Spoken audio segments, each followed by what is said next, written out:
मैंने एक गरीब घर में जन्म लिया था। मेरी मम्मी एक बड़े बंगले में नौकरी करती थी। मेरे पापा दुनिया में नहीं थे। मेरे पापा को मरे हुए 2 साल बीत चुके थे, इसलिए मेरी मम्मी और मैं अकेले ही रहते थे। पहले जब मैं छोटी थी, मेरी मम्मी मुझे पड़ोसन के घर छोड़कर चली जाती थी। मैं पड़ोसन मौसी की बेटी के साथ खेला करती थी। लेकिन जब मैं 14 साल की हो गई तो मेरी माँ मुझे भी अपने साथ काम पर ले जाती। मैं पहले भी कभी कभी मम्मी के साथ बंगले में चली जाती थी, लेकिन काम नहीं करती थी। लेकिन आज जहाँ मेरी मम्मी मुझे लेकर गई थी, वह बंगला कोई और ही था। मैंने माँ से पूछा तो वह कहने लगी कि यहाँ का मालिक अच्छे पैसे दे रहा है। मम्मी मुझे अंदर ले गई। मालिक सामने आंगन में बैठे हुए थे। मेरी माँ को देखकर उस आदमी के चेहरे पर एक अजीब सी मुस्कुराहट आ गई। मेरी मम्मी ने उस आदमी से मेरी पहचान करवाई। उस आदमी ने अजीब नज़रों से मुझे सर से पैरों तक बड़े गौर से देखा। मुझे उसका ऐसा देखना अच्छा नहीं लगा था। मम्मी ने कहा कि आज के बाद से मेरी बेटी भी काम पर आया करेगी। वह कहने लगे, यह तो तुमने बहुत अच्छा किया। फिर मेरी मम्मी ने मुझे झाड़ू पकड़ाया और कहने लगी, तुम पूरे बंगले का झाड़ू पोछा लगाओ, इसके बाद किचन साफ कर लेना, फिर मैं तुम्हें दूसरा काम बताती हूँ। यह कहकर मम्मी ने अपने मालिक के तरफ देखा और मालिक ने मुस्कुराकर मेरी माँ को कमरे में जाने का इशारा किया। मेरी माँ मालिक के साथ कमरे में चली गई और फिर कमरे का दरवाज़ा बंद हो गया। मैंने एक नज़र झाड़ू पर डाली और दूसरी इस बंगले पर, फिर गहरी सांस भरते हुए पूरे घर का झाड़ू लगाने लगी। मुझे कामकाज की आदत भी नहीं थी, इसलिए मुझे झाड़ू पोछा करने में 2 घंटे लग गए थे और मैं यही काम करके पूरी तरह थक गई थी। फिर मैं किचन में आई तो पूरा किचन गंदा था, बहुत ज़्यादा बर्तन जमा था। देखकर मेरा रो देने का दिल चाह रहा था। मैं ये सब काम अकेले कैसे करती थी। खैर, मैंने बर्तन धोए, किचन की सफाई की, लेकिन साथ साथ मैं ये भी सोच रही थी कि मम्मी ने सारे काम तो मुझे बता दिए हैं, तो मम्मी कमरे में क्या कर रही है। मैं किचन का काम करने के बाद बिल्कुल बेहाल सी हो गई थी। जब मैं बाहर आई तो मालिक का कमरा अभी भी बंद था। मुझे भूख भी बड़ी तेज़ी से लग रही थी, इसलिए मैंने मालिक के कमरे का दरवाज़ा खटखटाया। कुछ देर बाद मम्मी ने कमरे का दरवाज़ा खोला था। वह पूरी तरह पसीने से भीगी हुई थी। मुझसे कहने लगी कि तुम बाहर बैठो, मैं अभी आती हूँ। यह कहकर मेरी मम्मी ने दरवाज़ा बंद कर दिया और मेरी माँ के पास तो चादर भी ना था, लेकिन अब 5 मिनट बाद वह कमरे से निकली तो वैसे ही चादर उनके सर पर लिपटी हुई थी, जैसे वह पहनकर कमरे में गई थी। बाहर आते ही उन्होंने तुरंत ही कमरा बंद कर दिया और मुझे अपने साथ लिए बंगले से बाहर निकल आई। मम्मी की आंखें सूजी हुई थी, जैसे कमरे से रोकर आई हो। मैं यह सोच रही थी कि मम्मी ने बंगले में कोई काम भी नहीं किया, वह तो पूरा दिन मालिक के कमरे में ही रही थी। सारा काम तो मैंने ही किया था, लेकिन मेरी माँ को देखकर यही लग रहा था जैसे कि वे बहुत थकी हो, न जाने क्या ऐसा काम किया होगा। मेरी माँ घर जाकर सबसे पहले अपने कमरे में चली गई और दरवाज़ा भी बंद कर लिया। मुझे बड़ी ज़ोर से भूख लग रही थी और खाने को कुछ भी नहीं था। आधे घंटे बाद मेरी माँ अपने कमरे से बाहर आई। मैंने उनसे कहा कि मुझे बहुत ज़्यादा भूख लगी है। वह कहने लगी कि तुम जाकर पड़ोसन से सब्ज़ी ले आओ, मैं तुम्हारे लिए रोटी बना देती हूँ। मैं पड़ोसन से सब्ज़ी लेकर आई और इतनी देर में मम्मी मेरे लिए रोटी बना चुकी थी। रात को मम्मी ने पालक पनीर बनाया, जो मुझे बहुत पसंद था और मैंने खूब अच्छे से खाया। मेरी माँ ने मेरे लिए सुबह के लिए भी पनीर रख दिया।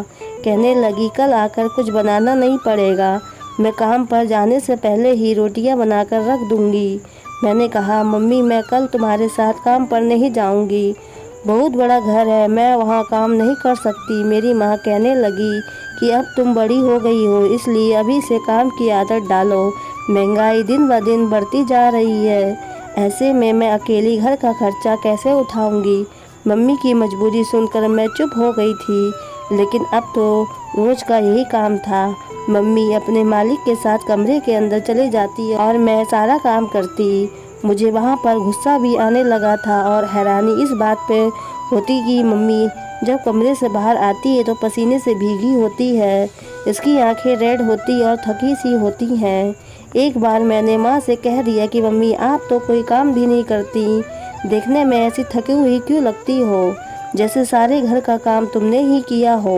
वह कहने लगी कि मैं कौन सा आराम करती हूँ, मेरा काम तो, ये कहकर वह चुप सी हो गई। फिर एक लंबी सांस भर कर बोली, गरीबी एक बहुत बड़ी मुसीबत है, जिस घर को लग जाए उसे बर्बाद कर देती है। मैं यही सोचती कि पता नहीं मम्मी इतनी मुश्किल मुश्किल बातें कहाँ से सीखी हैं। मेरी माँ बहुत खूबसूरत थी, लेकिन मम्मी वह हर चीज़ मुझे खिलाती जिसकी मैं कहर करती थी। हम लोग इस महंगाई के दौर पर मलाई कोफ्ता खाते थे। जब मैं मम्मी से पूछती माँ तुम क्यों महंगी सब्जी खरीद रही हो, तो वह कहने लगती तुम भी तो मेरे साथ इतनी मेहनत करके कमाने लगी हो, तुम्हें अच्छा खाना पीने की ज़रूरत है। मम्मी कभी भी खुद अच्छा खाना नहीं खाती थी, मुझे पेट भर के खाना खिलाती और खुद बचा हुआ खाना खाती। कभी कभी मैं सोचती कि कैसी महंगाई है, जो मेरी माँ के लिए तो है लेकिन मेरे लिए नहीं है। मेरी माँ की खूबसूरती अब फीकी पड़ने लगी। एक दिन जो कुछ मेरी आँखों ने देखा, मुझे अपनी आँखों पर यकीन करना मुश्किल था।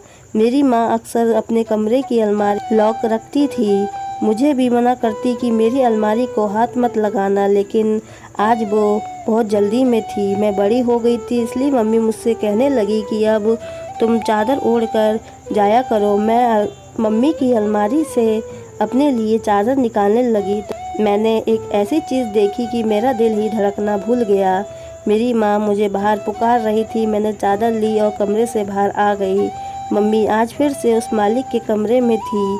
मेरा आज काम करने का बिल्कुल भी दिल नहीं कर रहा था। मैंने सोचा कि आखिर ये मालिक मेरे माँ को रोज़ अपने कमरे में क्यों ले जाता है और 3-4 घंटे मेरी माँ से क्या काम करवाता है। मैंने आज इस घर की सफाई दिल से नहीं की थी, थोड़े थोड़े ही सारे काम किए और मालिक के दरवाजे पर पास जाके खड़ी हो गई और मैंने दाएं बाएं देखा कि शायद मुझे कोई खिड़की से नज़र आ जाए जिनमें मैं अंदर झांक सकूं कि मम्मी ऐसा क्या काम करती हैं कि इतनी थकी हुई होती है, लेकिन वहाँ कुछ ना था। फिर मेरी नज़र दरवाजे की हॉल पर पड़ी। मैंने उस हॉल से झाँका, लेकिन कमरे की बत्ती बंद थी, बस नाइट बल्ब जल रहा था। कमरे में हर जगह अंधेरा था, इसलिए मुझे ठीक से कुछ नज़र भी नहीं आ रहा था। बस कमरे में सामने की खिड़की नज़र आ रही थी, जिसके सामने पर्दा लगाकर रोशनी को आने से रोका गया था। मुझे बिल्कुल मायूसी सी हो रही थी। मैं कई बार मम्मी से पूछ चुकी थी कि मालिक अपने कमरे में ले जाकर क्या काम करवाता है, लेकिन मेरी माँ हर बात पर मुझे टाल देती थी। लेकिन अब मैंने भी ठान लिया था कि मैं हर हाल में ये बात जानकर ही रहूँगी। मैं अभी भी उसी हॉल से देख रही थी कि मुझे लगा जैसे कोई मेरे पीछे खड़ा है। अभी मैं इग्नोर कर रही थी कि मालिक के घर में तो कोई नहीं है, फिर ये कौन हो सकता है। तभी किसी ने मेरे कंधे पर हाथ रखा। मैं बुरी तरह हड़बड़ा गई और सट से पीछे हटी। मेरा दिल ऐसे हो गया था कि धड़कना ही भूल गया हो। जब मैंने पीछे पलट कर देखा तो सामने खड़ा नौजवान सा लड़का मुझे ही घूर रहा था। मैं बुरी तरह से डर गई थी। मुझे यहाँ काम करते 1 महीना हो चुका था, लेकिन मैंने अब तक किसी नौजवान को यहाँ आते नहीं देखा था। उस लड़के के हाथ में एक बैग था। वह मुझे तिरछी नज़रों से देखकर बोला, ए लड़की, मेरे बाप के कमरे में क्या ताकत झांकी कर रही हो। मुझे तो ऐसा लगा कि जैसे मेरी आवाज़ ही गले में ही फंस गई हो। मैंने उल्टा सीधा बोलना शुरू कर दिया, कुछ नहीं, वह मेरी मम्मी। मुझे तो समझ नहीं आ रहा था कि क्या जवाब दूँ। मैं भी चुप हो गई। वह कहने लगा, चोर हो। मैं जल्दी से बोली, बिल्कुल नहीं। मेरे जवाब से मुझे एक नज़र सर से पैर तक देखा और फिर बोला, कौन हो तुम। मैंने कहा, मैं अपनी मम्मी की बेटी हूँ। मेरा दिमाग काम नहीं कर रहा था। मुझे नहीं पता था कि मैं जवाब क्या दे रही हूँ। वह मेरे जवाब पर मुस्कुराने लगा, कहने लगा, सब अपनी मम्मी की बेटियाँ और बेटे होते हैं। मैं भी अपने पापा का बेटा ही हूँ, लेकिन यह तुम बताओ कि इसके अलावा क्या हो। मैंने कहा, मैं इस घर की नौकरानी की बेटी हूँ। यहाँ काम करती हूँ। न जाने क्यों मैं बदहवास सी थी। मेरी बात सुनकर उसने अपना बैग एक तरफ रखा और सामने बने सोफे पर बैठ गया और अपने पाँव सामने रखी शीशी के टेबल पर रख दिए। फिर मुझे इशारे से अपने पास बुलाने लगा, कहने लगा, ये लड़की आओ, मेरे जूते उतारो। ये सुनकर मुझे हैरानी हुआ था। मैं एक नौकरानी की बेटी तो थी, लेकिन ऐसा काम कभी भी नहीं कर सकती थी। मैंने साफ साफ इनकार कर दिया, मैं ऐसा काम नहीं करती। मेरी बात सुनकर वह बोला, अच्छा पापा के कमरे में ताका झाकी करती हो और काम नहीं करती? बात सुनो मेरी, अगर मैंने तुम्हारी हरकत अपने पापा को बता दी तो वह तुम्हें अभी के अभी नौकरी से निकाल देंगे। यह सुनकर मेरे होश उड़ने लगे थे। मैंने कहा, आप ऐसा कुछ मत कहना, मेरी मम्मी मुझे बहुत मारेगी। मेरी बात सुनकर वह मुझसे कुछ नहीं बोला, बस अपने पैरों से पहने जूते की तरफ इशारा करने लगा। मैं बेबसी से उसके पास पहुंची थी। वो एक 16-17 साल का लड़का था। शक्ल भी उस मालिक से ही मिलती थी, लेकिन बहुत घमंडी किस्म का था। मैं उसके पास रखी शीशे की टेबल के पास बैठ गई और उसके जूते उतारने लगी। मैंने जब उसके जूते उतार कर एक तरफ रख दिए, वह मुझसे एक गिलास पानी मांगने लगा। मैं किचन में आ गई। पहले अपने हाथ अच्छी तरह से धोए, फिर उस लड़के को पानी दिया। इतने में कमरे का दरवाज़ा खुल चुका था। अपने बेटे को देखकर वह हॉस्टल में रहता था, यहाँ कुछ दिन की छुट्टी बिताने आया था। मेरी माँ अभी थकी थकी पसीने से भीगी हुई थी। वो शायद मेरी माँ को जानता था। इन्हें देखकर नमस्ते करने लगा। मेरी माँ ने भी इसे नमस्ते का जवाब दिया और मम्मी ने वापसी की इजाज़त मांगी और मुझे अपने साथ लिए वह उस बंगले से बाहर निकल आई। अगले दिन जब मम्मी के साथ काम पर गई तो वह लड़का नाश्ता कर रहा था। मेरी माँ फिर से मालिक के कमरे में जा चुकी थी। मैं बंगले की सफाई करने लगी। वह लड़का एकदम मुझे ही देखे जा रहा था। मैंने भी खूबसूरती अपनी माँ जैसी पाई थी।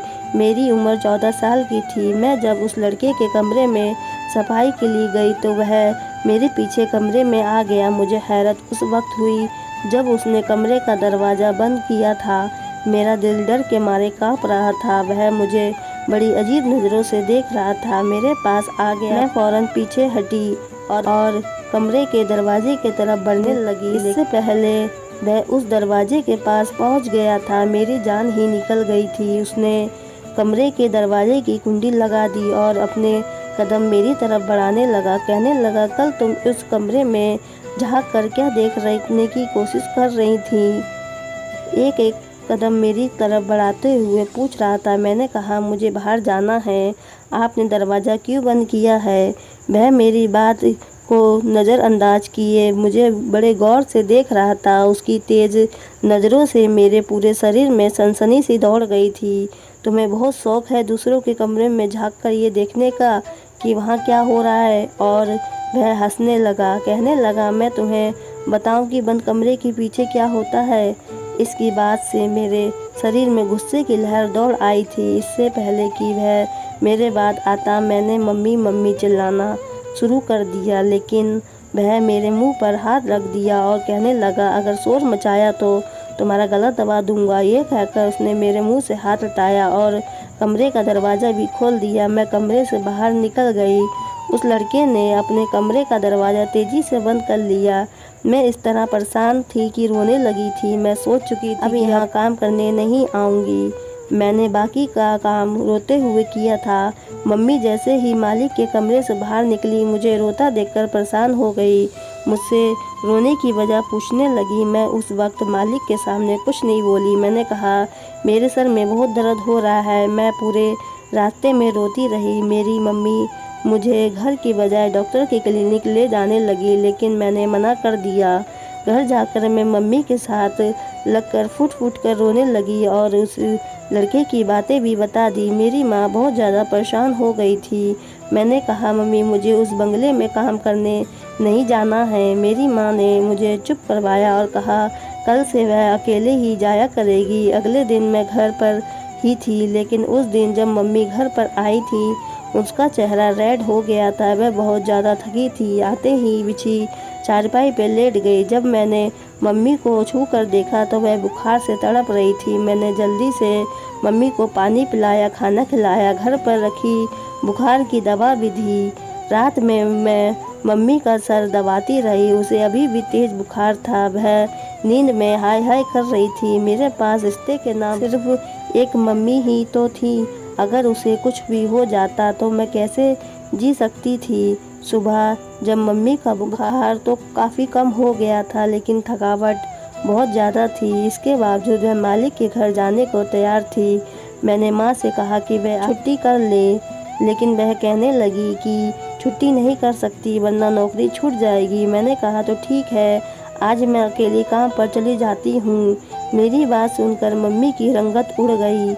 कहने लगी, नहीं, मैं तुम्हें अकेले कभी नहीं भेज सकती। इस बार मम्मी के साथ में मैं भी उस बंगले में चली गई, लेकिन मेरी माँ की तबीयत ठीक ना थी। वहाँ पहुँचकर वह बिल्कुल बेहाल सी हो चुकी थी। मैंने उनसे कहा कि वह एक जगह बैठ जाए, मैं सारे काम खुद कर लूँगी। वह ज़मीन के एक कोने में बैठ गई। उस मालिक का बेटा आज मुझे कहीं भी नज़र नहीं आया था, शायद वापस हॉस्टल जा चुका था। मैंने पूरे घर की सफाई की। मम्मी एक कोने में बेहाल सी लेटी थी। जब सारे काम खत्म हो गए तो मालिक कहने लगे कि तुम्हारी माँ तो बहुत बीमार है, इसके हिस्से का काम कौन करेगा। यह सुनकर मुझे उस मालिक पर गुस्सा आने लगा, अफसोस भी होने लगा। मैंने कहा, मेरी माँ बीमार है। वह कहने लगा, मैं कुछ नहीं जानता, मुझे अपना काम पूरा करवाना है। तुम्हारी माँ से नहीं होता तो तुम करो। मैंने हामी भर ली। राज तो मुझे भी जानना था कि वह मालिक घंटों मेरी माँ से क्या काम करवाता है, जो मेरी माँ की अलमारी में हजारों के कई नोट पड़े रहते हैं। लेकिन जैसे ही मैं मालिक के कमरे में जाने लगी, मेरी माँ मुझ पर चिल्लाने लगी, कहने लगी कि तुम अंदर नहीं जाओगी। शायद मेरी मम्मी पास में ही थी, इसलिए मेरी और मालिक के बीच की बातें सुन ली थी, इसलिए इतने तेज बुखार में भी बोल पड़ी थी। बहुत मुश्किल से वह उठी और मुझे लेकर बाहर आ गई। शाम को मैं अपनी मम्मी को डॉक्टर के पास लेकर गई। अगले दिन मेरी मम्मी गहरी नींद में सो रही थी। मैं चुपके से घर से बाहर निकल गई। अब तो मैं सोच में पड़ गई कि मुझे मालूम हो कि बंद दरवाजे के पीछे क्या राज है। मैं इस बार अकेले बंगले में चली गई थी।